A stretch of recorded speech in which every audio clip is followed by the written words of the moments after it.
Last week, the short-lived Pro Football League, the Alliance of American Football, folded. The Atlanta Legends were the home team. Their quarterback, former UGA QB Aaron Murray. And with only a couple hours' notice, coaches, players, and staff learned they no longer had a job. Christie Ethridge is going behind the headline as historic parts of this league are now part of the fallout. I was working on another story with them just days before this happened. It was about women in football. The Atlanta Legends had the first female head trainer in pro football, and they had a woman as an assistant coach on the field. But now that the AAF has disbanded, their casualties of the league. And as they're looking for their next job, what they had to say is now even more important. I applied for NFL internships when I was in grad school, and I got several letters that said we don't hire females.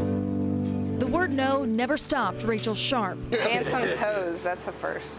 I'm opinionated and blunt, and I can stand on my own 2 feet, and I think that has served me really well working with men. After an internship with the Titans, the University of South Carolina hired her right out of grad school until she became the first female head trainer of a pro football team for the Atlanta Legends. You think the look of the game is changing? Yeah, I think that's absolutely the case. What about blisters? She says it's not about being a woman, it's about how well you do your job. You don't just come because you're a female. Like, you don't just get that female spot on the staff. You are excellent at what you do, and therefore you're hired to be there.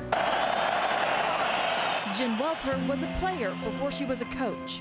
So the guys could literally go and check my game tape, right? And they do. It started with her high school powder puff game and took her all the way to running back in a men's pro league with the Texas Revolution. After that, she coached linebackers for the Arizona Cardinals before becoming a defensive specialist for the Legends. I always said football was the final frontier for women in sports, right? They've said that forever, right? So if it's the final frontier and we can win here, can't we change the world? She loves these guys as much as they love her. A lot of these guys have been coached by women their whole lives, right? And this just happens to be a little different because it's on a football field. Jen says part of the reason she's been so successful is because strong men have championed her. If there are no women in the room, a woman can't open the door for you. It's just not possible. I don't believe men and women should be fighting against each other. I think we need to fight for each other.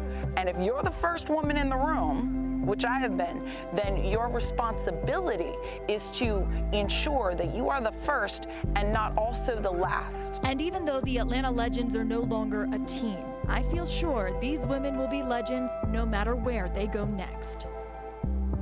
With that fiery spirit, absolutely. And now both of them, again, are looking for their next opportunity. They moved their lives out here to Atlanta in November, so in only 5 months' time, they're having to do it all again.